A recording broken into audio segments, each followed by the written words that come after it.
we're in Drom, and we are getting ready to release an album that's taken about 2 years. A lot of meanders to come into place. It's called Spiritwalker. And we're also here for the Day of the Dead, which is a celebration in voodoo, which we worship all of the spirits of the dead, which we call the Bkgd.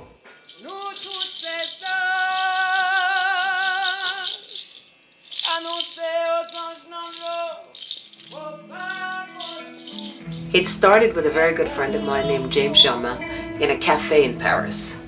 We had done a single together, which was a dance song, and we decided to add a part on for the spirits, and it worked. We decided, let's do another project for the spirits.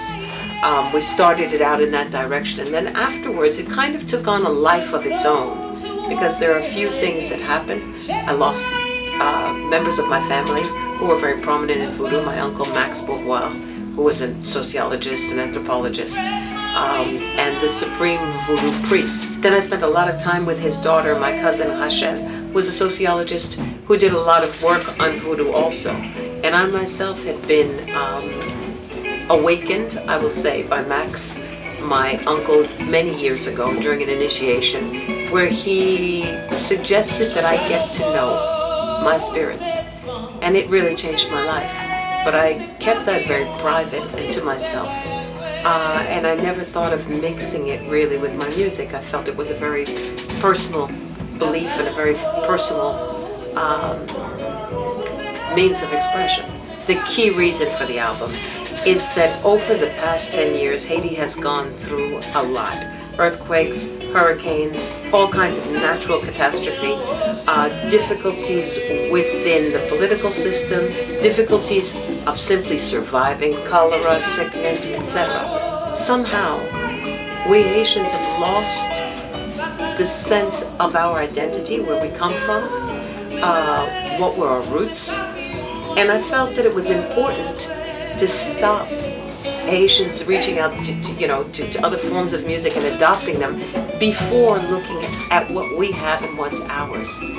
These songs are basically folk songs that have been revisited, that have been rearranged to make them more accessible to a younger population, to people who like dance music, etc. And that was the direction that I really wanted to go into when I decided to branch out on my own. I wanted to take hip-hop beats, dance beats, funk beats, and mix them into the music so that it would become popular. And people who knew these songs, and our grandparents who knew these songs, would hear them and appreciate them in a totally different way. So I think that I've accomplished that objective. There are 3 songs, one which I wrote, There's a Man, which I wrote when I was awakening spiritually. When I went through that first initiation with Max and I was having dreams, and I called my dad and I said, wow, I don't understand what's going on. It's really strange. At that point, I wrote about a man who was crying out for peace, who was calling out to me. And those were the spirits that were inviting me, a child.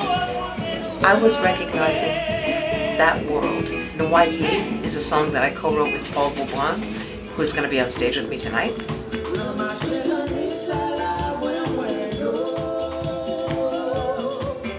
It actually speaks to anyone who is pushed to the side or marginalized. And that goes for albinos, it goes for different religions. We as voodooism, we are also ostracized in Haiti. There have been so many steps made by the churches, by different organizations to squash it, and the secrecy which surrounds it. So this song, Yayoi, or drowning, literally, basically is a shout out to listen to your voices inside, to follow your heart, and to speak out to what is right for you, what you believe to be right, even if the majority of the people are not saying that. So whether you're from Japan, whether you're from Russia, whether you're from France, whether you're from America or from Haiti, the spirits are all around us and there to guide us. Papa Dambala, the spirit of wisdom, for a very long time, whispering in my ear and trying to make me wise. So I always sing to him. Up